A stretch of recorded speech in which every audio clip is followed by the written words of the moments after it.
আমার ইষ্ট পরমেশ্বর মহাদেবের আমি দাসী। মায়েঙ্গে তান্ত্রিক বা তন্ত্রেতে মগ্ন হয়ে আছে, সব হচ্ছে ভৈরবী। নগ্ন অবস্থায় যে সে সাধনায় মগ্ন হয়ে থাকে, এগুলো হচ্ছে গুপ্ত বিষয়। 10টা মাথা বের করে দেয়, রাবণ মায়াজাল করে, রাবণ ছদ্মবেশ ধারণ করতে পারে, ছদ্মবেশ সীতা হরণ করেছে, ঠিক আছে? এগুলো সব তন্ত্রের মায়াজাল। ওই রাবণ সংগীত থেকে সৃষ্টি হয়েছে ইন্দ্রজাল, ইন্দ্রজাল থেকে সৃষ্টি হয়েছে লাল কিতাব। যখন আমাদের দেবতা আছে, মহাদেব আছে, তার মানে তন্ত্র আছে। যদি আমাদের কালী আছে, তার মানে তন্ত্র আছে। আমি আমার শিবের নামই এই শাখা সিঁদুর, আমার এই জটা সমর্পণ করে দিচ্ছি শিবের সাথে। এটা হচ্ছে আমাদের বিবাহবার্ষিক মাস। মায়ের মোহ বা কামের হাত থেকে কেউ বাঁচতে পারেনি, আমরা বাঁচতে পারি না। আমার ভৈরবী প্রথা তখন ভঙ্গ হবে যখন কোনো পুরুষ ওই উলঙ্গ অবস্থায় আমার দিকে তাকাবে। মানে ওই কিছুটা সময়ের জন্য পুরো নিজেকে অদৃশ্য মনে হয়েছিল। হ্যাঁ, কেউ দেখতে পাচ্ছে না আমায়। না, কেউ দেখতে পাচ্ছে না আমার। আমি প্রতিটা ক্ষণ ওনাকে অনুভব করি, আমার মহেশ্বরকে। মানে সবাইকে বলি আর একটা, মায়ের মধ্যে না একটা বিদ্যা খুব ভালো হয়, জলদর্পণ। দেবী দুর্গা বা দেবী চণ্ডী খুশি হয়ে বলেছে, আজকে থেকে তোমাকে আমি এই তন্ত্রের উপদেবী বলে গণ্য করলাম, তুমি ওদেরকে রক্ষা করবে। আমরা মাসানি মেল্লি দিয়ে আমরা সেই বান কাটাই, বসে আছি প্রায় সামনে দিকে হাওয়ার মতো বিন্দু গেল, চাষ করে যখন পাড়া দিই কাজ করার সময় মাটিটা হিলছে, বাচ্চার কান্নার আওয়াজ, এগুলো শুনতে পারি। আমি বলছি, আমি তো তোর করে বাবার ফুটে দেখিনি, জানতে পারবো কেন তোমার বাবার ফুটে এমন? বলছি, এটা আমার বাবা। বাবার কাজ করিস নি? বলছি, আমি তো জানি না বাবার মৃত্যু হয়ে গেছে। নমস্কার বন্ধুরা, এতক্ষণ আপনারা দেখেই দিয়েছেন। আজকে আমার সঙ্গে প্রধান অতিথি হিসেবে আছেন সেই সুদূর আসাম থেকে উনি এসছেন, অর্থাৎ আসামের মায়াং থেকে। তিনি আর কেউ নয়, আসামের বিখ্যাত one and only Debabrata Nath Bhairavi Maharaj. নমস্কার। নমস্কার। অসংখ্য ধন্যবাদ আপনাকে যে আপনি ফাইনালি আমাদের এই পডকাস্ট শোতে এলেন। আচ্ছা, প্রথমেই জিজ্ঞাসা করবো, এবং আমি জানি আমার দর্শক বন্ধুরাও এতক্ষণে অধীর আগ্রহে অপেক্ষা করছে যে মায়াং নিয়ে আপনার কাছ থেকে কিছু শুনবো। আচ্ছা, যে মায়াং নিয়ে মানুষের এই যে এত ভয়, বা মায়াংয়ের যে তন্ত্র হয় সেটা নাকি খুব ভয়ঙ্কর, মায়াংয়ে নাকি জাদুবিদ্যা হয়, অনেক মানুষ গেলে নাকি হারিয়ে যেতে পারে, তাদের ছাগল ভেড়া কুকুর করে দেয়, এটা কতটা সত্যি? হ্যাঁ, ঠিক। আমরাও অধিকাল থেকে শুনে আনছি, বা আমরা শুনি বাইরে গেলে যে মায়াঙ্গে ছাগল বানিয়ে দেয়, গরু বানিয়ে দেয়, ঠিক আছে? বা মায়াঙ্গে সত্যিই প্রখ্যাত অনেক জাদুঘর আছে, ছিলেন, এখনও আছে, প্রায়ই দেখা যায়, ঠিক আছে? মায়াঙ্গের মধ্যে দুটা ভাগ আছে, আদি মায়াং, রাজা মায়াং আর বুড়া মায়াং, ঠিক আছে? তো আমরা বনবাই আসাম, ঠিক আছে? আসাম মায়াঙ্গের আমরা বলতে পারি যে মায়াঙ্গের আসল সত্যটা কি। অ্যাকচুয়ালি মায়াঙ্গে কি হয়, মায়াঙ্গে আমরা যদি আমি ইতিহাস গড়ে যাই, তো মায়াঙ্গে ভীমের পুত্র ঘটোৎকচ এসে তন্ত্র সাধনা করেছিল ওই জায়গাটাতে, ঠিক আছে? তো আজকাল গেলেও ওখানে অনেক বই আছে, লুপ্ত বই ওই মায়াঙ্গে দেখা যায়, ওই ঘটোৎকচের নিজের বানানো বই। তো ওখান থেকেই ওই জায়গাটা থেকে মায়াঙ্গের তন্ত্র সাধনা উৎপত্তি হলো, ঠিক আছে? তারপরে বিশেষ আরও অনেক তান্ত্রিকরা বা বাইরের মানুষরা এসে সাধনা করেছে, যদিও মায়াঙ্গে। আমি এতটুকুই বলবো যে মায়াঙ্গে ভয়ানক বিষয়টা যতটুকু আমরা ভাবি এতটুকু নেই। কারণ এর জন্যই, কারণ কি মায়াঙ্গের মধ্যে গরু ছাগল ভেড়া কাউকে বানানো হয় না, এগুলো হচ্ছে লুপ্ত কথা, ঠিক আছে? হ্যাঁ, মায়াঙ্গে তন্ত্রবিদ্যা প্রখ্যাতভাবে আছে, আমরাও নিজে কাজ করি, কাজ দারুণ কাজ হয়। মায়াং বিদ্যা সত্যি কামাখ্যা তন্ত্রিত বিদ্যা, কিন্তু এই গরু ছাগল বানানো এগুলো লুপ্ত বিষয়, এগুলো কোনোদিন কোনোখানে কেউ প্রমাণ পায়নি। আচ্ছা, ফাইন। এবার একটা জিনিস বলুন, যে মায়াঙ্গে নাকি শোনা যায় এমন একটা বট গাছ আছে যেটার পাতা নাকি একমাত্র মহিলারাই হাত দিতে পারে, এটা নিয়ে যদি আপনি একটু বলেন। হ্যাঁ, এটাকে বলে হচ্ছে নারী বটা, ঠিক আছে? আমাদের ভাষায়, বা নারীত্ব বটা, ঠিক আছে? অ্যাকচুয়ালি কি হয়, মায়াং মায়াং নামটা আপনি হয়তো শুনলেই বুঝতে পারছেন যে মায়াং বলতে গেলে মায়ার দেশ একটা, ঠিক আছে? আর আমরা বুঝি নারী হচ্ছে মায়া, নারী হচ্ছে সলিতা বা মায়া। তো মায়াঙ্গে যত আপনি দেখবেন তান্ত্রিক বা তন্ত্রেতে মগ্ন হয়ে আছে, সব হচ্ছে ভৈরবী, সব হচ্ছে নারী। আজও অনেক নারী আছে ওখানে যে নিজেকে নগ্ন অবস্থায় যে সে সাধনায় মগ্ন হয়ে থাকেন, এগুলো হচ্ছে গুপ্ত বিষয় খুব, যদিও আমি টেলিকাস্টে আজকে বলছি মানুষ জানানোর জন্য, ঠিক আছে? তো এই যে বটগাছের পাতাটা আছে, এই পাতাটা, এই যে নারী বটটা আছে, এই নারী বটটা হচ্ছে যোগিনী গৃহিণী মায়ের তৈরি বট, ঠিক আছে? এই বট পাতা ছিল শুধু নারীদের ক্ষেত্রে, যে নারীরা কিছু আগের দিনে এখনো দেখা যায় আগে আমরা শিলালিপিতে মন্ত্র লিখে কাজ করি, ঠিক আছে। মন্ত্র লিখে কাজ করি মিনস আমরা যখন তাবিজ বা কবচ বানাই, ঠিক আছে, কিছু কিছু মানে পত্র মধ্যে আমরা লিখে মন্ত্র লিখে বা কাজ করি। তো এই বটের পাতাতে তখন প্রচলিত ছিল যে এই বটের পাতাতে মন্ত্র লিখে কাজ করা হতো, ঠিক আছে। তো ওখানে অনেক পুরুষ মানুষ ছিল, অনেক মানে তান্ত্রিক অঘুরি যেত, ঠিক আছে, যাতে ওই বট গাছটাকে, ওই বটের পাতাটাকে ওরা ইউজ করতে না পারে, যাতে ব্যবহার করতে না পারে, শুধু মহিলার আন্ডারেই থাকে, মানে নারীর আন্ডারে থাকে পাতাটা। তাই ওই বট গাছটার মধ্যে মানে আদেশ দেওয়া ছিল যাতে এই বট গাছের পাতাটা শুধু নারীরাই শুধু ছুঁতে পারবে বা ধরতে পারবে। আর এখন মানে আপনারা বলবেন বা দর্শকরা বলতে পারে যে যদি পুরুষরা ছুলে কি হয়, পুরুষরা ছুলে কিছুই হবে না, কোনো ভয়ানক বিষয় নেই, কিন্তু কোনো কাজে বৃথা হবে। তাই কিছু কিছু মানে হয় না লুপ্ত বিষয়গুলোর মধ্যে এই বিষয়টা পড়ে যে আমাদের মচ্ছন্দ্রনাথ বা গোরখনাথ সম্প্রদায়ে বলি যে মচ্ছন্দ্রনাথও গেছিল এই বিষয়গুলো, মানে আমাদের আঘুরি সম্প্রদায়ের বলি আমাদের আদি দেবতা আদিনাথের পরে যে মচ্ছন্দ্রনাথ আমাদের পিতাগুরু, মচ্ছন্দ্রনাথ গেছিল এই বিষয়গুলো রহস্য খোলার জন্য। প্রচুর কোটি কোটি 500 বছর 600 বছর আগের কথা বলছি আমি। যদিও মচ্ছন্দ্রনাথ এত বড় একটা অঘুরি যাকে মায়াঙ্গের এই নারী সত্তার কিছু কিছু ভৈরবী বা তান্ত্রিকরা ওকে আটকে দিয়েছিল, ওকে বেঁধেছিল ওদের তন্ত্র মায়াজালে। মানে এটা বহুত বিশাল ব্যাপার। আঘুরি যে আঘুরির পিতা আদিনাথ মানে যে মহাদেবের পুত্র বলে ধরা হয় মচ্ছন্দ্রনাথকে। তো মায়াঙ্গে এতটা প্রবল নারী সত্তা তান্ত্রিক বিদ্যা আছে যে মচ্ছন্দ্রনাথকেও ওরা মায়াজালে আটকে দিয়েছিল। তারপরে মচ্ছন্দ্রনাথের শিষ্য গোরখনাথ গিয়ে ওনাকে ছুটিয়ে নিয়ে আসেন। এ তো মানে সাংঘাতিক ঘটনা। আচ্ছা, এই জায়গা থেকে একটা জিনিস বলুন, এই যে মায়াঙ্গের তন্ত্রটার সঙ্গে কি কোথাও রাবণের কোনো কানেকশন আছে? মানে মায়াং তন্ত্রের উদ্ভবটা কোথা থেকে, অরিজিন? মায়াং তন্ত্রের উদ্ভব আমি বললাম যে ঘটোৎকচ থেকে কিছু কিছু, ঠিক আছে। এখন যদি বলি যে মায়াং শুধু নিয়ে না, এরকম তন্ত্রের আর কিছু কিছু আমাদের জগতিক দেশে কিছু কিছু ভিন্ন ভিন্ন দেশ আছে তন্ত্রের দেশের মধ্যে।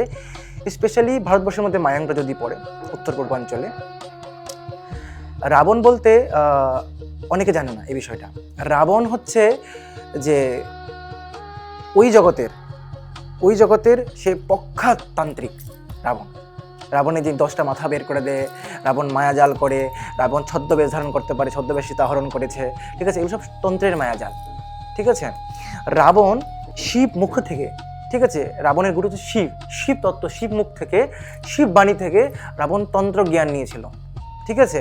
আর ওই তন্ত্র দিয়ে রাবণ খুব কম দিনের মধ্যে রাবণ সংহিতা বলে একটা তন্ত্র বই উনি লিখেন, তন্ত্রলিপি উনি লিখেন। যদিও মানে এটাই তন্ত্রের আদি, এটা তন্ত্রের শেষ বলে এই বইটা ধারণা ছিল। যদিও এই রাবণ সংহিতা রাবণ খুব গুপ্তভাবে পাতালে এটাকে লুকিয়েছিল, যাতে এটা কেউ হাতে না পড়তে পারে, যাতে দ্বিতীয় রাবণ সৃষ্টি না হতে পারে আর, ঠিক আছে। কিন্তু খুব ভাগ্যক্রমে ইন্দ্রে হয় না, নারদ গিয়ে বলছে যে সব তো রাবণের হাতে চলে গেল, তোমার হাতে কিছু নেই, তুমি যাও মহেশ্বরের কাছে গিয়ে তুমি বলো যাতে ওই তোমাকে গুরু বানাতে, তোমাকে শিষ্য বানাতে, আর তোমাকে যেন উনি শেখায় ওই তন্ত্র। উনি যান ইন্দ্র মহাদেবের কাছে, কিন্তু মহাদেব ওনাকে যদিও মানে বলে দেয় যে না, আমি তোমাকে শেখাতে পারবো না। তো কি বলবে, উনি আবার নিরাশ হয়ে আসেন, আবার নারদ মুনি ওনাকে শেখান, তাহলে রাবণ সংহিতা চুরি করতে হবে, তোমাকে রাবণ সংহিতা থেকে পেতে হবে, ঠিক আছে। যদিও রাবণের চোখে ধুলা দিয়ে ওই সংহিতা চুরি করা সম্ভব পড়ছিল না, উনি শুধু একদিন, অনলি ফর 1 ডে জন্য রাবণ সংহিতা চুরি করে ইন্দ্র। ওই রাবণ সংহিতা ওই একদিন যে উনি দেখেছিলেন, ওইটা থেকে সৃষ্টি হয়, আমরা এখন পাই বাজারে বিক্রি হয়। যদিও ইন্দ্রজালও শেষ হয়ে গেছে, এরকম ইন্দ্রজাল বইটাও লুপ্ত হয়ে গেছে, এখন বাজারে কিছু যে বিক্রি হয় ইন্দ্রজাল, ওই রাবণ সংহিতারই একটা অংশ ইন্দ্রজাল। আর ইন্দ্রজালের একটা অংশ হচ্ছিল লাল কিতাব, এটাকে আমরা আমাদের এখন তন্ত্রের মহারস্যক বই বা লিপি ধারণা করি, যদিও এটাও এখন লুপ্ত। ওই রাবণ সংহিতা থেকে সৃষ্টি হয়েছে ইন্দ্রজাল থেকে সৃষ্টি হয়েছে লাল কিতাব, এটা হচ্ছে একটা মাধ্যম। তো এই রাবণ ওর নিজের বইটাকেই লুপ্ত করে দিয়ে গেছে, যাতে পৃথিবীতে দ্বিতীয় রাবণ সৃষ্টি না হয় আর। সাংঘাতিক। আচ্ছা, এই যে লাল কিতাবের প্রসঙ্গটা চলে এলো, মানে আমি লাল কিতাব নিয়েও আরেকটু ডিটেলে আপনার কাছে জানতে চাইবো যে এগুলো প্রত্যেকটা বই আলটিমেটলি শেষে গিয়ে লুপ্ত হয়ে যাচ্ছে কেন? মানে যেহেতু আমরা জানি তন্ত্রটা গুরুবিদ্যা, গুরুমুখী বিদ্যা, তো এইটার জন্য বই লাগে কেন? এটা তো গুরুমুখ থেকেই পরপর পরের জেনারেশনে এগিয়ে আসাটা উচিত ছিল। বই লাগে কেন না, দেখো বই যদি বলি, লাল কিতাব লুপ্ত হয়নি। লাল কিতাব আমরা এখনো মনে করি লাল কিতাবটাকে বিদেশি পর্যটক এসে বা বিদেশি যখন রাজ করে গেছে বিদেশে আমাদের এখানে এসে একটা কথা আমরা ফোকাস করি যে তান্ত্রিক আঘুড়ি তো ভারতবর্ষে আর, মানে এটা ভারতীয় একটা সংস্কৃতির মধ্যেই পড়ে। কারণ কি, যদি আমরা মন্ত্র বিশ্বাস করতে লাগে তাহলে আমরা তন্ত্র বিশ্বাস করব। যখন আমাদের দেবতা আছে, মহাদেব আছে, তার মানে তন্ত্র আছে। যদি আমাদের কালী আছে, তার মানে তন্ত্র আছে। তন্ত্র বলতে আমরা ভয় পাই যাই, তন্ত্র। কিন্তু মন্ত্র আর তন্ত্র একই পদক্ষেপ বা একই বিভাগের দুই সন্তান বলতে পারি আমরা। তো বিদেশে যে তান্ত্রিক দেখা যায়, বিদেশে যে অঘুড়ি বা বিদেশে অনেক ভালো ভালো তান্ত্রিক আছে বিদেশের কালচারে। তো কিছু পূর্বক বছর আগে লাল কিতাব এই বইটাকে চুরি করা হয় ভারতবর্ষ থেকে, ঠিক আছে? চুরি করে এটাকে বিদেশে নিয়ে যাওয়া হয়। তো এটা লুপ্ত হয়নি, এটা লুপ্ত হয়েছে বিদেশে গিয়ে যদিও। তো বই এর জন্য দরকার। কিছু কিছু বই আমাদের, দেখো আমাদের মুনি ঋষিদের, এই ভারতবর্ষ মুনি ঋষিরাও 4 বেদ সৃষ্টি করে গেছিল, যে 4 বেদ এর জন্য সৃষ্টি হয়েছিল। ধর্মগ্রন্থ যত আমরা বই পাই, ওই সব বই, ধর্ম, জাত, বর্ণ সব হচ্ছে ওই 4 বেদের একটা পার্ট অফ। তো বেদ সৃষ্টি হয়েছে এর জন্যই, কারণ পূর্বজ আমাদেরকে এই দান দিয়ে গেছে, যাতে আমাদের নিচস্থ বা আমাদের নেক্সট জেনারেশন যাতে ওদের কোনো কষ্ট না হয়, বা ওদেরকে যাতে কোনো ভুল মার্গে নিয়ে চলে না যায়, ওদের যেন কোনো ধারা কোনো ভুল না হয়। তো সেম তন্ত্র হচ্ছে গুরুমুখী বিদ্যা। তন্ত্র গুরুমুখী বিদ্যা। বই থেকে আমরা যদি হাজারো মন্ত্র পড়ি, ওং ফট স্বাহা পড়ে নিয়েছি, যজ্ঞতে আহুতি দিচ্ছি ওং ফট স্বাহা, কিছু কাজ হবে না। কারণ কি, যখন গুরু নিজের সাধন বলে শক্তি সংগ্রহ মন্ত্র শিষ্যকে প্রদান করে, সেই মন্ত্র যদি শিষ্যে নিজের মনে বৃত্তি ধারণ করে, নিজের গুরুকে স্মরণ করে যদি সাধন করা যায়, তাহলেই এই ফল প্রসূতি বা এই ফল নিশ্চিত প্রাপ্তি। কিন্তু বই এর জন্য দরকার, ইম্পর্টেন্ট, যাতে জেনারেশনরা কোনো মিসআন্ডারস্ট্যান্ডিংয়ে না ভুগে, যাতে কোনো ভুল বোঝাবুঝি না হয়, যাতে কেউ এসে এটাকে ম্যানিপুলেট না করে। তাই এই বইটা ওরা করে গেছে আমাদের জন্য। ফাইন, খুব সুন্দরভাবে বোঝালেন গুরুজি। আচ্ছা গুরুজি, একটা জিনিস জিজ্ঞাসা করবো, এটা অন্যভাবে বা খারাপভাবে নেবেন না, কোনো অভিশাপ দেবেন না, কিন্তু আমার একটা প্রশ্ন খুব প্রথম থেকেই মাথার মধ্যে আসছে। এই যে আপনার এই যে লুকটা আমরা দেখতে পাচ্ছি, যে একটা অর্ধনারীশ্বর একটা এফেক্ট, মানে আপনার হাতের মধ্যে শাখা সিঁদুর আছে, মানে শাখা আছে, পলা আছে, আপনার হাতে মেহেন্দি আছে, আবার এদিকে আপনি দাড়ি রাখছেন, মানে এর কারণটা কি? এবং তার সঙ্গে জটা রাখছেন, মেয়েদের মতন লম্বা চুল, এটার কারণটা যদি একটু বলেন। আচ্ছা, আমি মনে করি, মানে আমাদের পরম্পরা অনুযায়ী আমি হচ্ছে ভৈরবী, ঠিক আছে?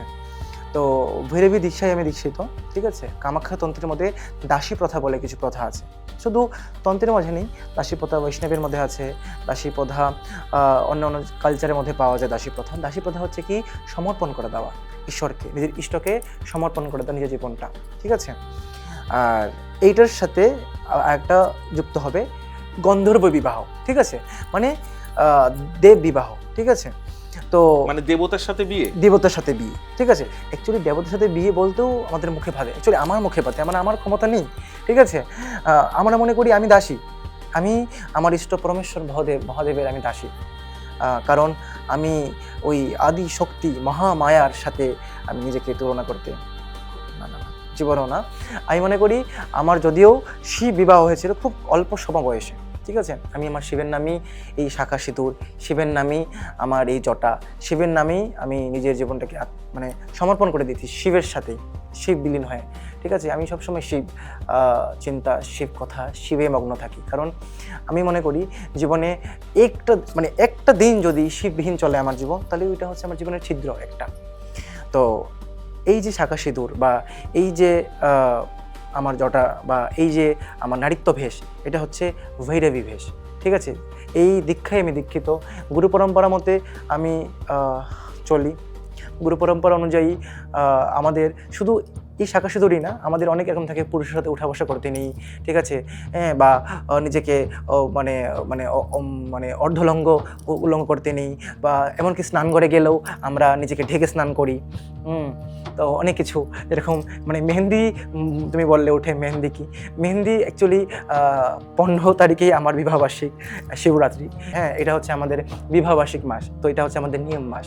এই মাসে আমরা মেহেন্দি, শাঁখা সিঁদুর, নিজেকে শিব চিন্তায় বা শিবে মত্ত থাকি নিজেকে, বা শিব দাসী বলে নিজেকে, নিজের জীবনকে চালিয়ে নিয়ে যাচ্ছি শিব শিব শিব শিব বলে।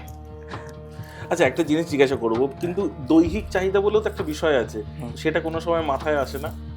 দৈহিক চাহিদা, হ্যাঁ, দৈহিক চাহিদা মানে আমার যদি, মানে যদি তুমি আমাকে কোয়েশ্চেন করো, জানি না আমি সাধুগুরু বৈষ্ণবের সবের একমত কিনা, আমি যদি দৈহিক চাহিদা বলে মনে করি, তো দৈহিক চাহিদাটা হচ্ছে একটা রিপু। পঞ্চমকরে আমরা পাই 5, মধ্য, মৎস্য, মাংস, মুদ্রা, মৈথুন, ঠিক আছে। তো আমি যখন নিজেকে দাসী বলে মানছি, ঠিক আছে, নিজেকে তখন দাসী ভাবছি, যখন মনে করছি আমি দাসী, আমি মানুষ, আমার জীবন মাতৃগর্ভেই, আমি তো জন্ম নিতেই শিবদাসী হইনি, ঠিক আছে, বা জন্ম নিতেই আমি মানে দেবতাতুল্য সংযম নিয়ে জন্ম নিই, আমার ভিতরে আছে মানে রিপুগুলো আছে আমার ভিতরে। কিন্তু আমাদেরকে এই পরম্পরা দিয়েই বোঝানো হয়, বা আমাদের গুরু পরম্পরার মধ্যে আমাদেরকে এটাই শেখানো হয় যে আমাদেরকে রিপু, আমাদের সাধু মানুষ, আমরা সাধক মানুষ, আমাদেরকে সব সাধকরাই সেম, অ্যাকচুয়ালি সবাইকেই একই মত যে রিপু দহন করতে হয়, নিজের রিপুকে নিজের ভিতরে নিম্নচাপে নিম্ন গতিতে নিয়ে যেতে হয়। কিন্তু আমাদের ট্রেনিংটা আরও উচ্চ মার্গের থাকে, আমাদেরকে বোঝানো হয় যে রিপুদেরকে দহন করতে নিই, রিপুগুলোকে সংহার করতে হয়। আমাদের আমি মানে ছোট একটা লাইন বলবো যে কাম ভাবটা সবের হয়, স্বয়ং আদি মহেশ্বরেরও মানে উচ্চ পর্যায়ে কাম, হ্যাঁ, কামদেবের হাত থেকে, মায়ের মোহ বা কামের হাত থেকে কোনোদিনও কেউ বাঁচতে পারেনি, আমরা বাঁচতে পারি না।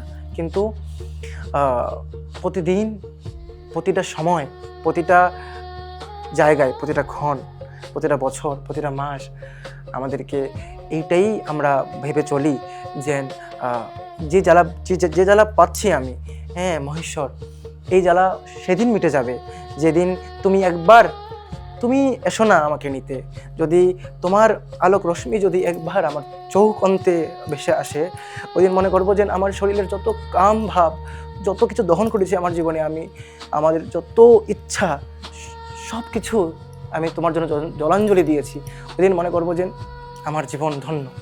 এই করে নিজেকে আমরা মানে যারা আমাদের মতো যারা ভৈরবী আছে বা যারা দাসী আছে, যারা প্রতিদিন নিজের ইষ্টকে বা নিজের ওই আরাধ্যকে, যার জন্য এই বন্ধন আমাদের এই শাখা পোলার, বলে শাস্ত্রে বলে যে নারীরা খুব শক্তিশালী হয়, তাই নারীদের হাতে শাখা সিঁদুর থাকে, একটা পুরুষ এটা তো সুতা হাতে পড়তে পারে না। তো এই শাখা পলা সিঁদুর, এই যে নারীত্ব ভেষ, এটা হচ্ছে একটা বন্ধন।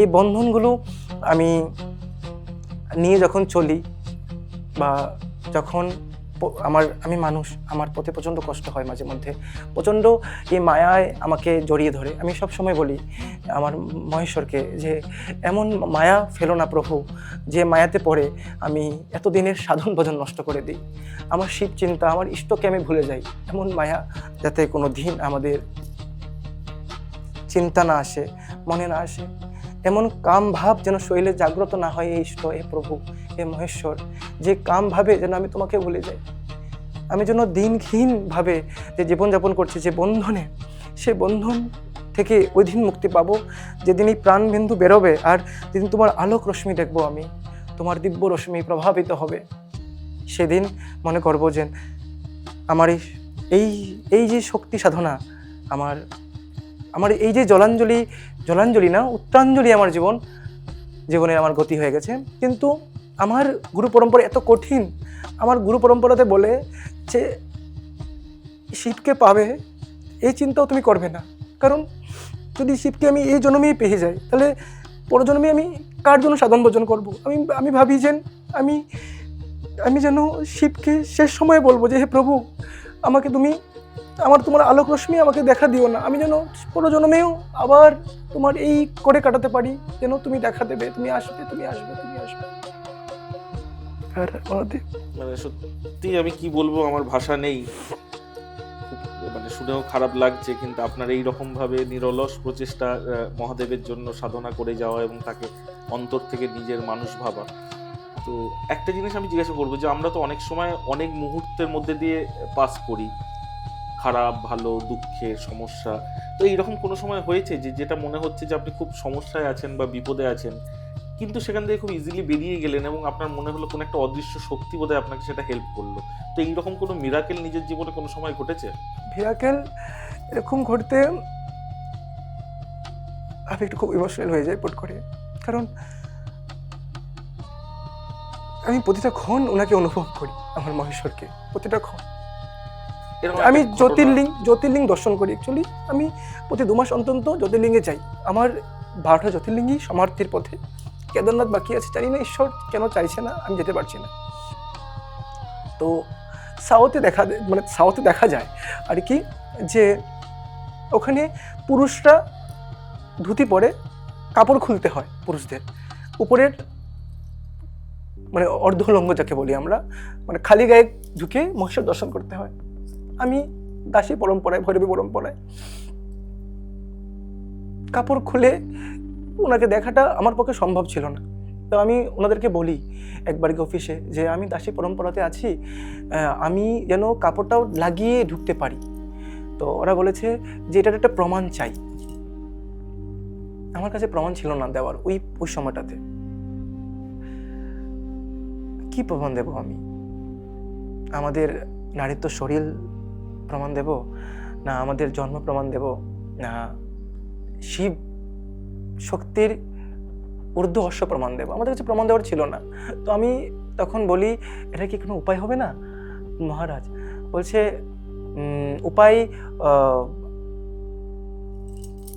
একটা নিয়ম অনেকটা বছর ধরে চলে আসে আর সবার সমান হয় নিয়মটা। এখানে মন্ত্রী আসলেও আমরা ওকে খালি গায়েই প্রবেশ করাই। তো তোমাকে কেমনে করতে পারি, তুমি পুরুষ দেহ? তখন আমি মনে মনে শিবকে স্মরণ করি, শিবকে বলি, মহেশ্বর, আমার ভৈরবী প্রথা তখন ভঙ্গ হবে যখন কোনো পুরুষ ওই উলঙ্গ অবস্থা আমার দিকে তাকাবে। এমন যেন না হয় প্রভু, যাতে কারো চোখ না পড়ে আমার শরীরের দিকে, যাতে আমার দেখে লজ্জা পেতে লাগে আর মনে হতে লাগে যে আমি ভৈরবী পথে ভঙ্গ হলো আমার। বিশ্বাস করবে না, আমার এখনো লোম মানে গা শিরশির হয়ে ওঠে। আমি যখন ঢুকলাম, আমার কাপড়টা খুলে ধুতি পরে, আমি প্রায় বড় মন্দির রামেশ্বরম বেশিক্ষণ থাকতে দেন ভিতরে। আমি যদিও ভিআইপি করে গেছিলাম, খানিকটা হয়তো 8-9 মিনিট বা 10 মিনিট, খানিকটা সময়, 10 মিনিট মানে অনেকটাই সময় অ্যাকচুয়ালি। হ্যাঁ, আমি 10 মিনিট খালি গায়ে ছিলাম, জটা শরীর। আমি যখন কোনো খান দিয়ে যাই, সবাই আমার দিকে তাকায়, সবাই আমার দিকে একবার হলেও ঘুরে তাকাবে। বিশেষ এরকম হয় সমাজে, যখন সাধুরা বৈষ্ণবরা যায় সবাই ঘুরে তাকায়, এরকম আমি প্রতিটা দিনই পাই। কিন্তু ওই 10টা মিনিট আমার দিকে কেউ তাকালো না, কারো চোখ পড়লো না যে আমার দিকে কোনো পুরুষ আমার দিকে তাকাচ্ছে। আমি 10 মিনিট বাবাকে পুজো দিয়ে, বাবার স্মরণ করে শিব শিব বলে বেরিয়ে গেলাম। মানে যখন আমি আমার আবরণ আবার নিলাম শরীরে, জাস্ট অল্প যেতেই সবাই এসে আবার সেম যেরকম আবার পরিস্থিতি হয়, এসে আমার চরণে ধরছে, কথা বলছে আমার সাথে, কোথা থেকে আসছে জিজ্ঞাসা করছে। মন্দিরে পূজারীরাই বেরোতে, পূজারীরা বলছে আমাকে যে মহারাজ জি আপ কাহা সে আয়ে। লেকিন অল্প সময় আগের এক পরিস্থিতি ছিল, একটু সময় বাদে এক পরিস্থিতি। তাহলে এখন তুমি বলো যে আমি কেমনে বলতে পারি যে ওই উচ্চ শক্তির বা এই যে আমার যে সাধন শক্তির কোনো মানে এই সাধন শক্তির কোনো মূল্য নেই বা মানে কোনো প্রমাণ নেই? মানে ওই কিছুটা সময়ের জন্য পুরো নিজেকে অদৃশ্য মনে হয়েছিল। হ্যাঁ, কেউ দেখতে পাচ্ছে না আমায়। না, কেউ দেখতে পাচ্ছে না আমার, কেউ 10 মিনিটের মধ্যে একটা মানে বাচ্চা ছেলে, মানে বাচ্চা শিশু ছিল, থাকবেই, সবাই দর্শন করছে, পরিবার দর্শন করছে, বাচ্চা শিশু একটা ছেলে অবধি আমার দিকে তাকায়নি। পুরো প্রমাণ। কেন কি আমার তো মন, আমি তো চুরি করেছি বাবু, আমার মতো আমি তো চুরি করেছি স্টোর থেকে, আমার উলঙ্গ শরীর, তা আমার মনে তো চোর চোর ডাকছে, আমি ভয় পাচ্ছি, আমি শিফ করছি, ভয় পাচ্ছি, তাকাচ্ছি ঘুরে ঘুরে, তো কেউ তাকাচ্ছে হয়তো আমার দিকে, কেউ তাকাচ্ছে হয়তো, ভেঙে গেল আমার ভৈরবী প্রথা আজকে থেকে, কিন্তু তাকায়নি, কেউ তাকায়নি আমার দিকে। অসাধারণ ঘটনা। মহাদেব সবসময় আপনার সঙ্গে থাকুক, এটা আমিও চাইবো। এবারে আপনি বলুন যে অনেক মানুষ তো তারাও সমস্যায় পড়ে আপনার কাছে ছুটে আসে এবং আপনি তাদেরকে সেই জায়গা থেকে, সেই কষ্টের জায়গা থেকে আপনি মুক্তিও দেন। তো এই সাধনা বা এই সেবা কত বছর ধরে চলছে? আমার পরিবারেরও কিছু কিছু মানুষ এই বিদ্যায় ছিল, তো এটা হচ্ছে আমার রক্তের বোন, রক্ত।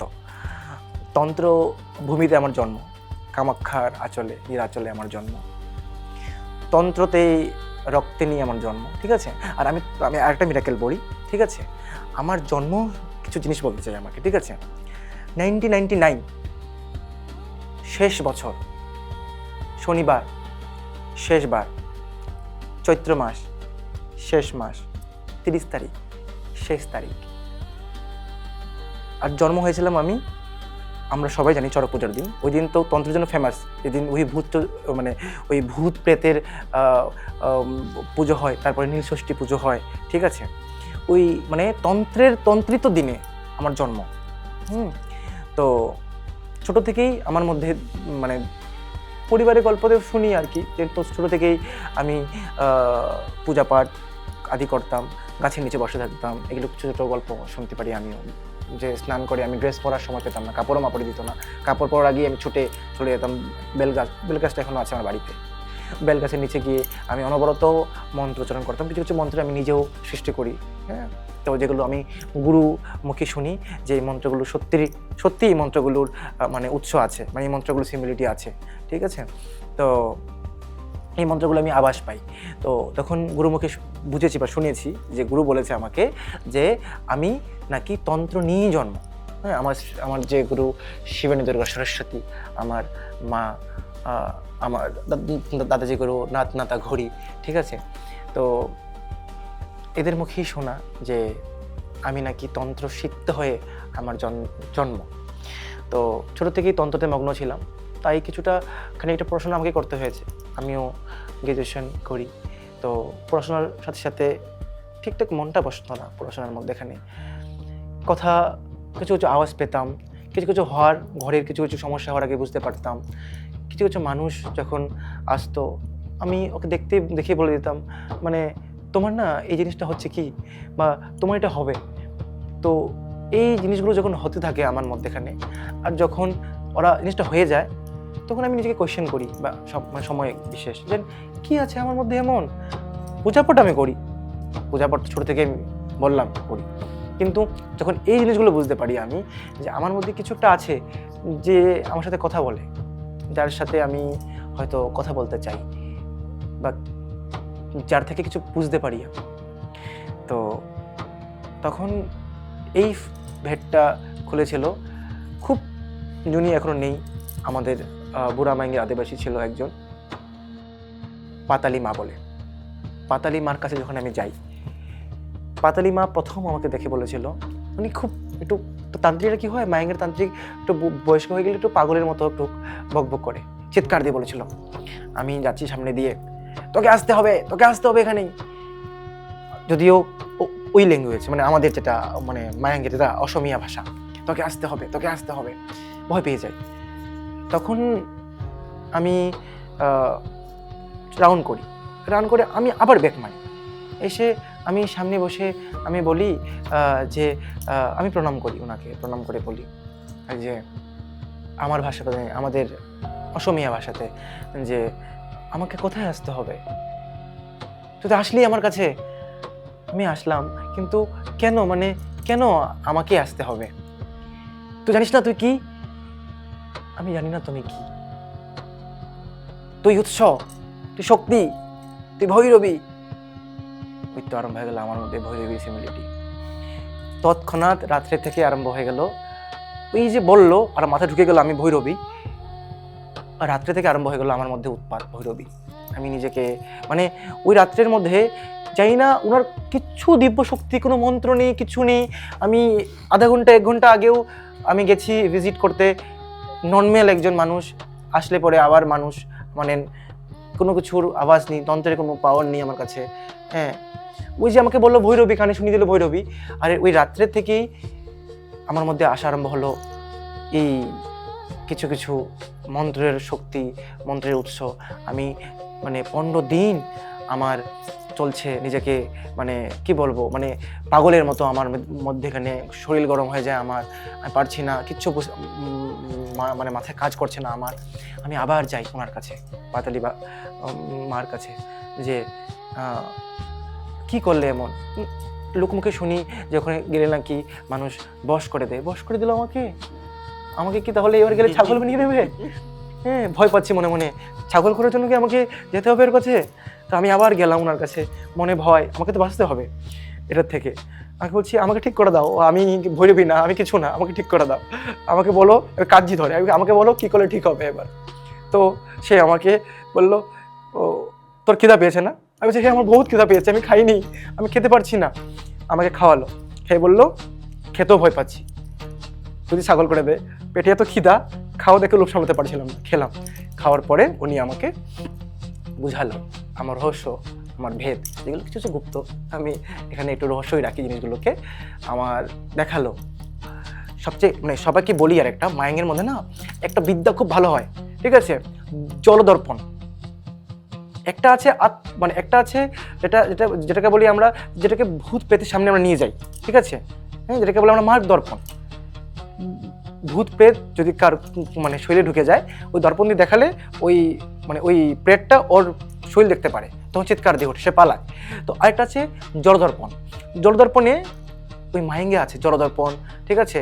তারপরে নথিল দর্পণ, নখের মধ্যে, এগুলো আমাদের ভাষা কিন্তু, হ্যাঁ, নখের মধ্যে দেখা যায় কে চুরি করলে, কি কিছু টোটকা করলে ওই মানুষের ছবি ওঠে নখের মধ্যে। তো জলদর্পণে আমাকে দেখালো যে আমার কিছু কিছু রহস্য আমার জীবনের।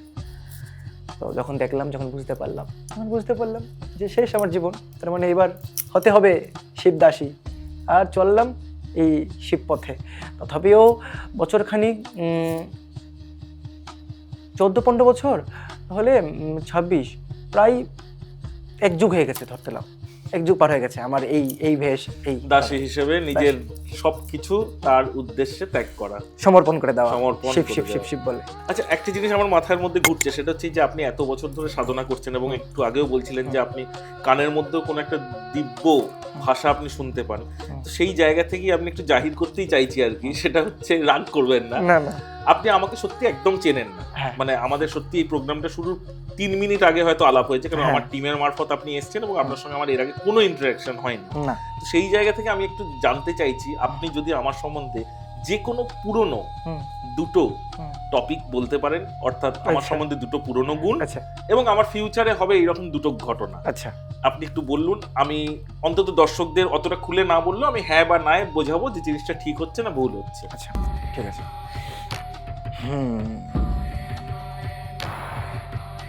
এর জন্য কি আমাকে যদি বলেন যে আমি পাম দেখাতে পারি বা কিছু লাগবে না, হয়ে যাবে।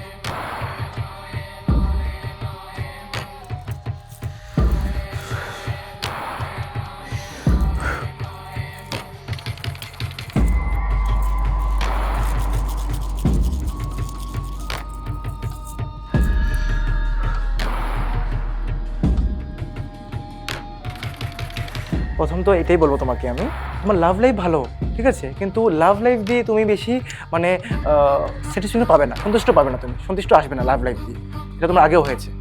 হ্যাঁ, মানে আমি এত ডিটেলে না গেলেও অ্যাটলিস্ট যদি মানে হ্যাঁ নাই বলি তো আমি বলবো ঠিক বললেন। আচ্ছা, হ্যাঁ, 2 নম্বর বলবো আমি যে অধিক দিয়ে দেওয়া বা অধিক করে নেওয়ার জন্য কিছু কিছু প্রবলেম আসছে আগে তোমার আগের ফার্স্ট লাইফে, তো কারেক্ট, মানে অনেক সময় ইমোশনালি বেশি হ্যাঁ। করে ফেলি, ঠিক কথা, মানে হ্যাঁ, তো এটাকে বলবো আমি আটকে দাও, না হলে প্রবলেম হতে পারে পরেও। বা মানে নো ডাউট তোমার মন খুব ভালো, সবাইকে ওই ভালোর জায়গাটা সবাই বুঝে না, তাই এটাকে একটু কেন্দ্রিত করো। 3 নম্বর বলবো আমি তোমাকে আর একটা কথা, একটা বিষয়, যে তুমি যদি বলে ব্যবহার পাতি দিয়ে তোমার, তুমি খুব ক্লিয়ার মনের মানুষ, খুব মানে নিজেকে পরিষ্কার পরিচ্ছন্ন রাখতে পছন্দ করো, ঠিক ঠিক আছে? হ্যাঁ, নিজেকে মানে হয় না, নিজেকে ফিটফাট সবসময় এরকম না যে এমনকি আমরা ঘুমাতে গেলে যেন নিজেকে ফিটফাট গুছিয়ে ঘুমাই, ঠিক আছে? আমার অগাছের জিনিস পছন্দ না, এই জিনিসটা মেনটেন। তারপরে বলবো যে তোমার উপরে একটা জিনিস দেখেছি আমি, মহাদেব ভালো কাজ করে, মানে মহেশ্বরের খুব ওম নমঃ শিবায়। আমি সত্যি মহাদেবের ভক্ত। মহাদেব খুব ভালো কাজ করে। আর ইন্ডাস্ট্রি লেভেলে তোমার নাম থাকবেই, কিন্তু তোমার শুক্র প্রচন্ড পাওয়ারফুল কাজ করছে, এখনো করছে, কালকেও করবে পাওয়ারফুল কাজ। আর হেলথের দিকে একটু দেবে, এই জায়গাটাতে একটু তুমি ও মাই গড, মানে সত্যি বলছি গুরুজি, বিশ্বাস করুন, মানে আমার লাস্ট 6 মাস ধরে কিন্তু ডাক্তারও বলছে হেলথের দিকটা, সাংঘাতিকভাবে হেলথের দিকটা দেখতে হবে। হ্যাঁ, দুই একটা জিনিস, স্কিন, পেট, চোখ, নার্ভ, এই জিনিসগুলোতে একটু ধ্যান দেবে, ঠিক আছে? খাওয়া যেমন ধ্যান দেবে একটু, ঘুমের জায়গাটা ঠিক করবে। ফুড এবং আমাদের যেভাবে লাইফস্টাইল, তাতে সবসময় ঘরের খাবার তো খাওয়া হয় না, যার ফলে সেখান থেকে সত্যি তাই পেট, চোখ, এগুলো সমস্যা চলেই এসছে। সাংঘাতিক বললেন, মানে আমি জানি না কি করে এটা পসিবল হলো। সাংঘাতিক। যা কি দেখলেন, মানে ফিউচার ভালো আছে তো? ফিউচার ভালো আছে, ফিউচার কোনো খারাপ কিছু নেই, যেমন আছে চলিয়ে যাও। আরও মহেশ্বরকে প্রার্থনা করবো আরও তোমার গ্রোথ হোক ইন্ডাস্ট্রি লেভেলে। আমার আদিনাথকেও প্রার্থনা করবো, আমি আমার গুরুকেও প্রার্থনা করবো, ঠিক আছে? খালি একটু বাজবে হচ্ছে কি এটা থেকেই, যে খুব জলদি ডিসিশন নেবে না, অস্থির হয়ে, খুব মানে টর্চ করে ডিসিশন নেবে না, একটু বুদ্ধি ভেবে স্থির হয়ে ডিসিশন নেবে, বাস চলিয়ে যাও, সব চলবে। ওম নমঃ শিবায়, অবশ্যই মাথায় রাখবো এটা। আচ্ছা, এবারে আরেকটা জিনিস জানতে চাইবো, সেটা হচ্ছে আমারই মতন বহু মানুষ তো আপনার পিছনে আসেই সমস্যা নিয়ে, যে আমাকে বাঁচান। তো এইরকম কোনো একটা ঘটনা যেটা একটু আমার দর্শক বন্ধুরা শুনলেও মানে সেটা থেকে অনেক তথ্য পাবে, তো এরকম কোনো ঘটনা যেটা আপনাকেও চিন্তায় ফেলেছিল, সেটা যদি আমাদের সঙ্গে একটু শেয়ার করেন। চিন্তায় খুব ক্রিটিক্যাল সমস্যা কারোর, আচ্ছা, যাকে আপনি উদ্ধার দিয়েছেন সেখান থেকে। বেশিরভাগ ক্ষেত্রে না আমার কাছে কিছু কিছু এমন কেস চলে আসে, যেগুলো বাচ্চার কেস আসে, অনেক কিছু অনেক জায়গাতে, যে আজকের দিনের প্রায় সমস্যা দেখা যায় বাচ্চা হয় না, ঠিক আছে? তো তার আগে আমি বলে দিই, আমি এখানে কাউকে ছোট করছি না, কোনো সায়েন্সকে ছোট করছি না। আমি এটা মনে করি যে যেখানে গিয়ে সায়েন্স সৃষ্টি শেষ মানে সমাপ্ত হয়, ওখান থেকেই আমার আদি শাস্ত্রের উৎপত্তি হয়। অনেক সময় আমার কাছে এরকম আসে যে যেখানে মেডিকেল থেকেও বলে দেয় যে ওর আর হবে না, প্রবলেম কিছুই নেই, গুরুজি বা মহারাজ হচ্ছে না কেন? ডক্টর বলে যাচ্ছে হবে হবে হবে, এখন ডক্টর বলে দিল আমার হবে না। রিসেন্টলি ব্যাঙ্গালোরের আমি একটা দেখছি 8 বছর পর বিবাহের, যেখানে ডক্টর বলে দিয়েছিল কোনো রোগ নেই, কিছু নেই, হচ্ছে না কেন, মেডিকেল সায়েন্সও বুঝতে পারছে না হচ্ছে না কেন বাচ্চা। তো ও আর ছেড়ে দিয়েছিল আর হবে না বাচ্চা আমার। তো লাস্ট অপশন আমাকে ঘুরতে আসে, প্রায় দর্শন করতে, ভিআইপি দর্শনের টিকিট খুঁজে পাচ্ছিল না, দেখা হয় আমার সাথে। দেখা হতেই আমাকে দেখে আমি ওদের ব্যবস্থা করে দিই, যাওয়ার পথে আমাকে প্রণাম করে আমাকে বলে যে আমাকে আশীর্বাদ করো আমার জন্য একটা বাচ্চা হয়। তো আমি বললাম যে হবে, সাউথ ইন্ডিয়ান মানুষ। কিন্তু যখন আমি ওনার চার্ট খুলি না, আমি বলে দিয়েছিলাম কি হবে, তো যখন আমি চার্ট খুলি তখন দেখি যে বাচ্চার জায়গাটাতে ঠিকঠাক, এগুলো আমাদের জ্যোতিষরা বুঝতে পারবে যে বাচ্চার ঘরটা ওই আসক্ত ঘর না, দোষক্রিয়া ঘর, বাচ্চা হওয়া সম্ভব না, হয়ে গেল মৃত্যু সম্ভাবনা। আচ্ছা, তো আমি এখন বলে দিলাম, সে আমাকে বলে গেল বাচ্চা, আমি বলে দিলাম বাচ্চা হবে, আর সে বলেছে যে তাহলে যোগাযোগ করব। তো যখন উনি আমার কাছে আসেন, আবার নেক্সট যখন উনি ভিজিট করেন, আমি মানে উনি এত আশা নিয়ে আসেন না, আমি ওনাকে বলে দেবো ভেবেছি যে না আমি দেখেছি চার্ট, তোমার বাচ্চা হবে না, জয় জয় রাম রাম দুর্গা দুর্গা শিব শিব। কিন্তু না, মাটা যখন এসে আমাকে মানে খুব মানে মানে আমরা হাসি, কিন্তু উনি হাসি না, মানে অন্তরের একটা যেন হয় না আনন্দ, হাত ধরে আমাকে বলেছে আমরা কালকে চলে যাব। আমি খুব একটা ভালো জিনিস নিয়ে গেলাম এখান থেকে, আমি আপনাকে নিয়ে গেলাম, আপনার আশীর্বাদ নিয়ে গেলাম। বাচ্চা তো আমার হবেই, এবার আমি জানি, বুঝে গেছি বাচ্চা আমার হবেই।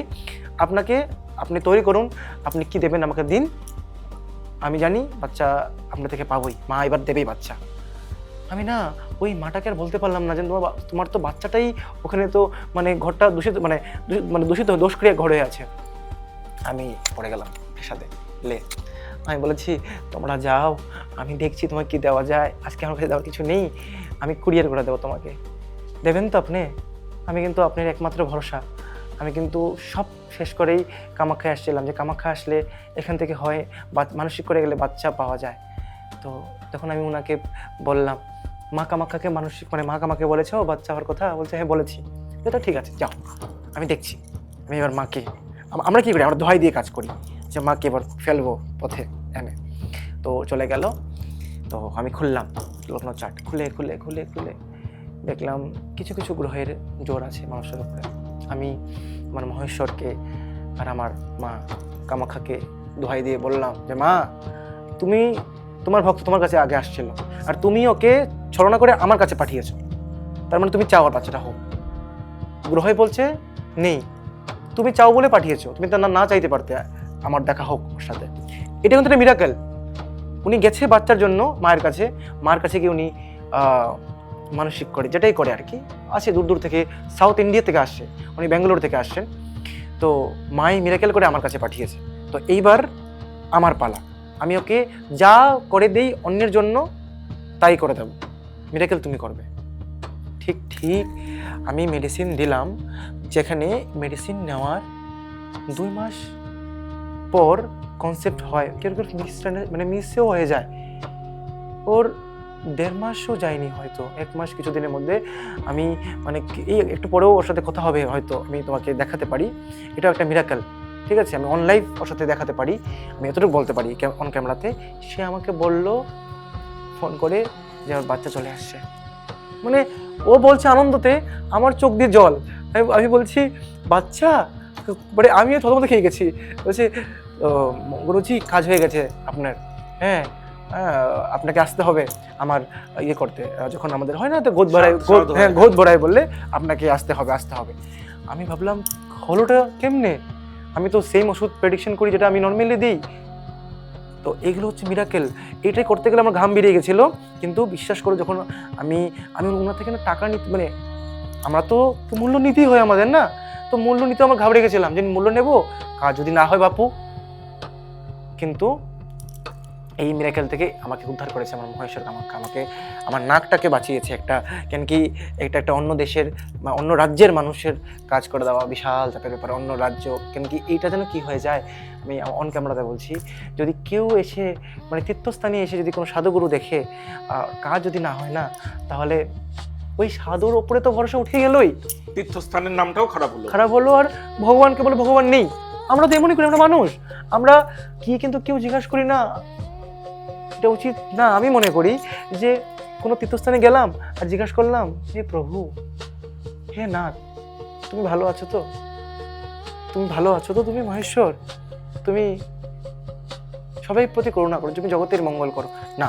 তীর্থস্থানে যাওয়া মাত্রই আমরা বলি হে ঈশ্বর, এইবার আমার এটা চাই, আমাকে দিয়ে দাও, আমি বহু দূর থেকে তোমার কাছে আসি। এই জিনিসটা হয় বেশিরভাগ। কিন্তু যদি না পায় না, আমরা এটাও বলি ভগবান নেই। কামাখ্যা গেছিলাম, কামাখ্যা ডাক শুনিনি আমার, কামাখ্যা নেই। আর আমি এই জিনিসটাকে মানে এতটা বিড়ম্বনে পড়ে গেছিলাম যে না, আমি এটাকে হতে দেবো না, খালি তুমি আমাকে সাহায্য করে যাও। তো এই মিরাকেল থেকে আমাকে বের করেছে একমাত্র মহেশ্বর। এটাতে আমি অন ক্যামেরাতে বলছি, এখানে আমার মেডিসিনের, আমার ওষুধের, আমার সাধনার 0 ইনভেস্টমেন্ট। কেন কি এই বাচ্চার ক্ষেত্রে ছিলই না, আমি তো আর ভগবান না বাচ্চা তৈরি করে দিয়ে দেবো, এটা পরমেশ্বর। আচ্ছা, আর একটা জিনিস বলুন, সেটা হচ্ছে আমরা একদম প্রোগ্রামের শেষের দিকে চলে এসেছি। আপনি কোনো রকম ভাবে এই যে আমরা বলি অশরীরী বা প্যারানর্মাল কিছু, এগুলো সাক্ষী হয়েছেন? হ্যাঁ। কিরকম? তুমি মানে এটা বলতে কি আমি বলতে চাইছি, কোনো সময় কোনো এরকম ভাবে প্যারানর্মাল কিছু দেখেছেন? এই যে এত রাত্রে আপনারা সাধনা করেন শ্মশানে বা বিভিন্ন জায়গায়, কোনো সময় মনে হয়েছে যে একটা অশরীরী কেউ এলো বা আমার পাশে এসে বসলো? এগুলো না কিছু কিছু দেখা যায় শ্মশানে, যখন শ্মশান ক্রিয়া করি আমরা, এরকম মাসানি মেলডি, খুব মানে গুপ্তকার নাম মাসানি মেলডি। তো হয়তো তুমি হয়তো অনেকে এখানে হয়তো আগে করেছে, মাসানি মেলডি নামে হয়তো তুমি শুনোনি, আমি বলবো। হ্যাঁ, মাসানি মেলডি, উনি হচ্ছে একটা উপদেবী। আমি বলি কি ওনার ব্যাপারে কিছু? হ্যাঁ অবশ্যই। তো মাসানি মেলডি উড়ুম্বর নামে একটা অসুর দানবকে মা চণ্ডী বা মা দুর্গা ওনাকে মানে ধ্বংস করার জন্য বা ওনাকে পরাজয় করার জন্য অনেক চেষ্টা করে। অসুরটার কাছে একটা দৈব শক্তি ছিল, সে বড় হতে পারে, আবার ক্ষুদ্র মতো পিঁপড়ার মতো বালির মতো হয়ে যেতে পারে, ছোট হয়ে যেতে পারে।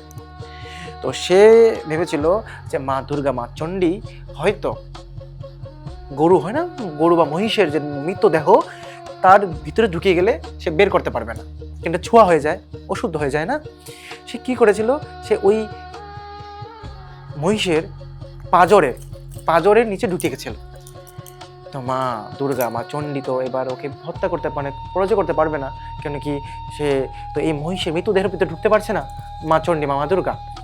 তো আমরা কি রাগ উঠলে আমরা হাত থাপড়াই বা মানে এবার হাত করি, তাই তো, হাত ঘষাই, কেন হচ্ছে না? তো এই ঘর্ষণ, নিজের হস্ত ঘর্ষণের যে এর ফলে যে ময়লা হয় না আমাদের হাতের ময়লা, এই ময়লা থেকে মা মাসানি মেলডির উৎপত্তি। এই জন্য বলি মেলোডি, ময়লা, গুজরাটি ভাষায় মেলডি, হ্যাঁ, মেলা, হ্যাঁ। মা মেসানি মেলডি হচ্ছে তন্ত্রের এক দেবী। কেমনে হলো? যখন অসুর নিধন হলো আর যখন মা ওকে আবার লুপ্ত করবে, তখন মাকে গিয়ে বলছে, মা আমি লুপ্ত তো চাই না, আমি দেবীত্ব চাই, দেবীর স্থান চাই। যখন মা বললো যে দেবীর স্থান পেতে গেলে তোমাকে ডিপার্টমেন্ট নিতে হবে, লক্ষ্মীর ডিপার্টমেন্ট, ধন দেওয়া, সরস্বতী ডিপার্টমেন্ট, বিদ্যা দেওয়া, সব ডিপার্টমেন্ট আলাদা আছে, ঠিক আছে? তোমার ডিপার্টমেন্ট কি? তুমি যদি খোঁজ করতে পারো তোমার ডিপার্টমেন্ট, তাহলেই আমি তোমাকে কিন্তু দেবী করে আখ্যা দেব বা উপদেবী বলে আখ্যা দেব। তখন মাসানি মেলডি এই তো আসে আমাদের কামাখ্যা বা মায়াঙ্গে, দেখলো তন্ত্রের প্রচণ্ড এখানে মানে তান্ত্রিকরা বিশালভাবে মানে তন্ত্রের মগ্ন হয়ে মানে মানুষের খারাপ কাজ করছে, খারাপ মানে ভালো ভালো মানুষকে মারণ দিচ্ছে, ঠিক আছে? তো ওই অসুরগুলোকে মেলডি মাতা কি করলো, মারলো, হত্যা করলো, বোতলে পুড়ে তন্ত্রকে সংশোধন করলো, তন্ত্র মহাসাগরকে।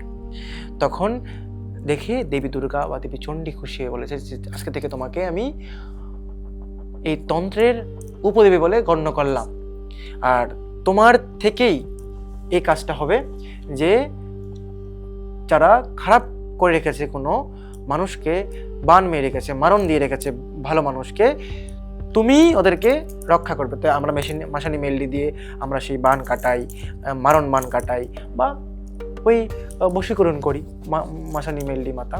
তো এই মেলডি মাতা উৎপত্তি হলো। তো এই মাসানি মেলডির আমি সাধন করি, ঠিক আছে? তো ওই মাসানি মেলডিকে নিয়ে যখন আমি শ্মশান ক্রিয়াতে লিপ্ত হই বা সাধন করি বা মারণ কাজ করি, ঠিক আছে, তখন কিছু কিছু সময় বসে আছি আমি নির্ধ্বংস কাজ করছি, বা ওটা একটা সময়, দুটোর সময় কোনো কোনো শ্মশানের জ্বলন্ত জলে কোনো কোনো স্তব্ধ শান্ত হয়ে যায়, দুটোর সময়, তিনটার দিকে কোনো সময়। তো প্রায় কাজ করতে করতে কি হয়, বসে আছি, প্রায় সামনের দিকে একটা হাওয়ার মতো বিন্দু গেল, চাষ করে বাড়ি, মানে একটা বাড়ি খেলাম, আমার মনে হচ্ছে একটা কিছু বাড়ি খেলাম, এগুলো পাওয়া যায়। বা কোনো সময় এরকম হয় যে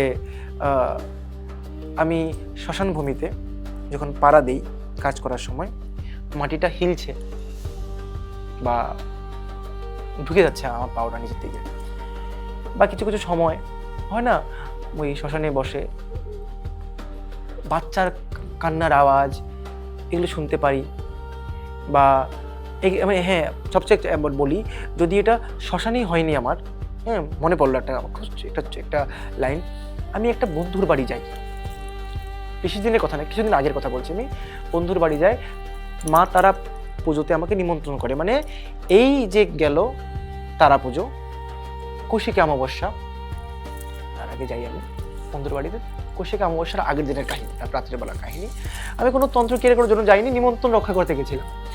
তো ওনার মানে ঘরে মার বাবা, মা মারা গেছে আজকে থেকে প্রায় 8-10 বছর আগে, বাবা তার আগেও ছেড়ে চলে গেছে, বাবা নিখোঁজ হয়ে আছে।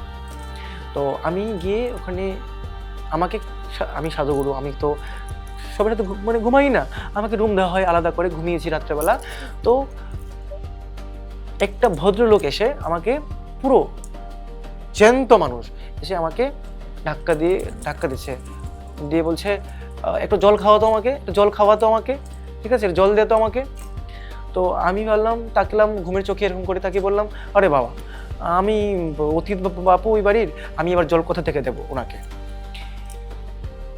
আমি চোখের পলকেই লিপ্ত। তখন বললাম যে না, তাহলে তো আমি পুরো দেখেছি। মানুষ বলে না আমি দেখিনি, মুখ দেখিনি, পাও দেখেছি, হাত দেখেছি, না আমি মুখ দেখেছি ওনার। আমি ওনার বাবাকে চিনিও না ওনার বাবার, কেন কি বাবা অনেক বছর আগে চলে গেছে, বাবার কোনো ফটো ওদের ঘরে টাঙানো নেই এমন, ঠিক আছে। আর গেছে ওদের পারিবারিক কোনো কিছু বিষয়ে, তো বাবার ফটোটা লাগায় না, বাবাকে ওরা তো পারিবারিক বিষয়টা নিজের বলতে চাই না আমি। তো আমি না পরের দিন আমার বন্ধুকে বললাম, কালকে একটা এরকম মানুষ জল চাইলো আমার থেকে, লিপ্ত হয়ে গেছে মানুষটা, এটা আমার কোনো আত্মারই মনে হয়েছে, কিন্তু মানুষটা না এই এরকম চাপ ভাঙ্গা, দাড়ি এরকম লম্বা মানুষ, মুছ বড়, মাথায় চুল কম, কালো, এইটা হাতে একটা মানে হাতের মানে খসখসে হাত, ঠিক আছে, হাতের মধ্যে ক্ষয়, মানে এমনও কি হাতের পরিপর্যগুলো আমি বুঝতে পারি কি হয় মানুষগুলো যখন মানে কিছু কাঠের কিছু কাম করে বা লোহার কাম করে বা লেবারদের হাতে শক্ত হয়ে যায়, ঠিক আছে। সে স্তব্ধ হয়ে আমাকে বলল, এটা আমার বাবা। আমি বললাম, বাবা? বলো, তুই কি সিম দেখেছিস? আমি বলছি, হ্যাঁ সিম দেখেছি। আমি বলছি, আমি তো তোর বাবার ফটো দেখিনি, জানতে পারবো কেন তোর বাবার ফটো এমন? বলছি, এটা আমার বাবা। বাবার কাজ করিস নি? বলছি, আমি তো জানি না বাবার মৃত্যু হয়ে গেছে, আমরা তো খবরই পাইনি, বাবার মৃত্যুর খবর পাইনি, বাবার ছাদ হয়নি, কিচ্ছু করিনি আমি বাবার। তারপরে আমি বললাম যে তাহলে তোর বাবার নেই, তো এই মার্চ মাসেই ওর হয়তো গয়া ছাদ্য করা হবে। তো এইগুলো পাই প্রায় আমার সাথে, প্রায় এগুলো হয়, এগুলো হয়। আরও কিছু কিছু আছে কাহিনী হয়, আর এগুলো সর্বনাশ, আরও আপনার কাছ থেকে অনেক কিছু জানবো, কিন্তু আজকে আমাদের হাতে একদম আর সময় নেই, তাই বিদায় নিতে হচ্ছে। আপনাদের বলছি, আপনাদের এই প্রোগ্রাম কেমন লাগছে অবশ্যই আমাদের দেওয়া নিচে যে কমেন্টস বক্স আছে সেখানে আপনারা আপনাদের মতামতটা অবশ্যই লিখে পাঠান। আর যারা যারা এখনও পর্যন্ত চ্যানেলটা সাবস্ক্রাইব করেননি, প্লিজ চ্যানেলটা সাবস্ক্রাইব করুন এবং আপনাদের পরিচিতদেরকেও এই চ্যানেলটা দেখতে বলুন। গুরুজি, মাতাজি, যাই বলি না কেন আপনাকে, আপনি ভালো থাকুন আপনার শিব বাবাকে নিয়ে, এবং পরবর্তীকালেও আপনি যদি আবারও কামাখ্যা থেকে এসে আমাদের স্টুডিওতে সময় দেন, আমরা আবার কিন্তু এইটা নিয়ে আলোচনা করব। ধন্যবাদ। আমাকে মানে এত দূর থেকে আমি কেমনে আসি এটা বলবো না, নিশ্চয়ই তোমাদের মানে অতিথি আপ্যায়নে আসছি, মানে ডাকেই আসছি। তো ধন্যবাদ তোমাকে জানানোর আগে ধন্যবাদ জানাবো আমি মানে আনন্দ কাপালিকা ঘড়ি আর আমার খুব আদরের রুদ্রাণী প্রিয় বোন কাপালিকা ঘড়ি, যে ওই দুইজনের মানে সান্নিধ্যেই আমি এখানে আসতে পেরেছি। যদিও তো ওরা খুব কাছের মানুষ, অ্যাকচুয়ালি ওরাও আমার সাথে একই গ্রুপের, আমরা কামাখ্যাতন্ত্রে খুব ভালো ওরা উচ্চাটন বান বর্ষকরণের ক্রিয়াকর্ম করে। তো ওদের সান্নিধ্যেই আমি এখানে আসতে পেরেছি, এসে তোমার সাথে আমার আলাপ হলো। সত্যি প্রচন্ড ভালো মানুষ তুমি, মানে মহাদেবের ইচ্ছা না থাকলে এটা সত্যি হতো না। তোমাকে আমি খুবই খুবই আশীর্বাদ করি, মা কামাখ্যা যেন তোমাকে অনেক আগে মানে এগিয়ে নিয়ে যাক। তুমি শুধু তোমাকে না, তোমার পরিবার, তোমার গুরুজন আর তোমার মানে সে সন্তানকে যেন মা মঙ্গল করুক।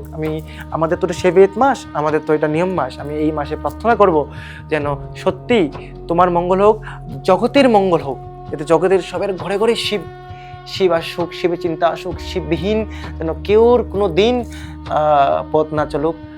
হর হর মহাদেব, হর হর মহাদেব, হর হর মহাদেব। আদেশ মহাকাল, আদেশ মহাকাল। জয় ভোগ মহেশ্বর, জয় শিব, জয় শিব শম্ভু। কিন্তু একদম আপনাকে ছাড়ার আগে শেষ আমার দর্শক বন্ধুদের জন্য আপনি যদি কিছু আপনার উপদেশ দিয়ে যান, তারা ভালো থাকবে কি করে, তারা সব জটিলতা থেকে এগিয়ে যাবে কি করে? আচ্ছা, হ্যাঁ সত্যিই বলছি আমি, খুবই আজকাল দেখা যায় যে মানুষের ঘরে প্রচণ্ড দুটো জিনিস, একটা হচ্ছে প্রেম নিয়ে সম্পর্ক, মানে প্রেম সম্পর্কের জন্য বিচ্ছেদ, প্রায় প্রেম নিয়ে চলছে, আজকে এটা হচ্ছে, এটা কালকে এটা হচ্ছে, পরশু এটা হচ্ছে।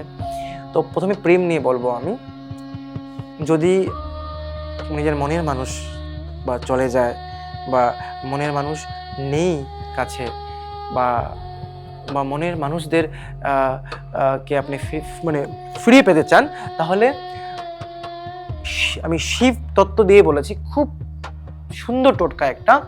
প্রতি সোমবার আর শুক্রবার এই 2 দিন একটা তাম্রপাত্রে মানে তামার পাত্রে জল নেবেন, সকালবেলা জলটার মধ্যে একটা আস্ত গোলাপ ভিজিয়ে জলটা রেখে দেবেন। গোলাপ জল না, কিন্তু গোলাপ ফুল ভিজিয়ে ওই জলটা রেখে দেবেন, ঠিক আছে? ঠিক সন্ধ্যা নাগাদ ওই জল, ওই গোলাপের যে জলটা আছে দিয়ে শিব অভিষেক করবেন। ওম নমঃ শিবায়, ওম নমঃ শিবায়, ওম নমঃ শিবায়, বা শুক্রের মন্ত্রতে সাথে ওম নমঃ শিবায় লাগিয়ে ওই জল শিবের মাথায় ঢালুন। ওই মানুষটাকে স্মরণ করে 7 দিন, 7টা সোমবার 7টা শুক্রবার করে দেন, খুবই ভালো ফল পাবেন। এই শুধু এই ছোট্ট একটা রেমেডি 1 নম্বর। 2 নম্বর রেমেডি বলবো যে যদি ঘরের মধ্যে হয় প্রচণ্ড মানে স্বামী স্ত্রীর মধ্যে আনমন লাগে, খুব ঝগড়া অশান্তি খুব আজকাল ঘরে দেখা যায়, প্রচণ্ড জিনিসগুলো হচ্ছে আজকাল ঘরে ঘরে, তো এই ঘরোয়ার টোটকার জন্য বলবো আমি যে যদি ঘরে সত্যিই এমন হচ্ছে তাহলে শনিবার করে বা মঙ্গলবার করে একটা মেছের বাস্ক, দেশলাই হয় না, দেশলাই, এই দেশলাই, একটা দেশলাই হনুমান মন্দির নিয়ে যান, একটা দেশলাই, 7টা দুব্বা, একটা জবা ফুল, আর হনুমানের প্রিয় হলুদ সিঁদুর, 7টা দুব্বা আর একটা দুব্বা, মানে 8টা দুব্বা। 8 নম্বর দুব্বাটা দিয়ে 7 নম্বর দুব্বাটাকে বাঁধবেন, দুব্বার আগাতে ওই সিঁদুর লাগাবেন আর জবা ফুল হনুমানের চরণে দেবেন। আর ওই দেশলাইটা মনোকামনা করে, মনস্কামনা যেটা আছে আপনার করে, যেটা বিবাদ লাগছে আপনাদের, যেটা অগ্নিবাণ চলে প্রতিদিন ঘরে সম্পর্কের মধ্যে, মনে করবেন সেই অগ্নিবাণটা আপনি ছেড়ে আসছেন ওখানে, যাতে কেউ দেখতে না পারে, ঠিক হনুমানের সম্মুখে রাখবেন, আবার কেউ দেখতেও না পারে, এটাই হচ্ছে মেইন। রেখে পিছন ঘুরে চলে আসবেন, দেখবেন কয়েকটা মঙ্গলবার শনিবার করে দেখুন, দেখবেন আস্তে করে ঘরের অগ্নি ঠান্ডা হয়ে গেছে, বাস। আর তারপরে যদি আপনি বিজনেসে ভালো করতে বলেন, কর্পূর খুব ভালো কাজ করে, কর্পূর জ্বলান, কর্পূর দিয়ে আরতি করুন, দোকানে জলের মধ্যে 1 চামচ সন্দুক লবণ, 1 চামচ গঙ্গা জল আর একটা কর্পূর দিয়ে দিন, দোকানে ছেটান। কালো নজর, মানুষের নজর, পশু পক্ষীর নজর কেটে যাবে।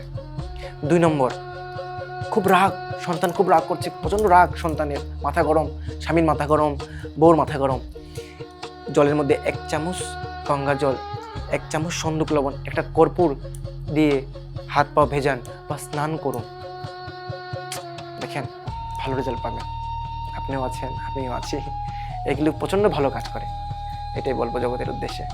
অসংখ্য ধন্যবাদ, ভালো থাকবেন। আপনিও ভালো থাকুন। হর হর মহাদেব, আদেশ হর হর মহাকাল। মহাদেব।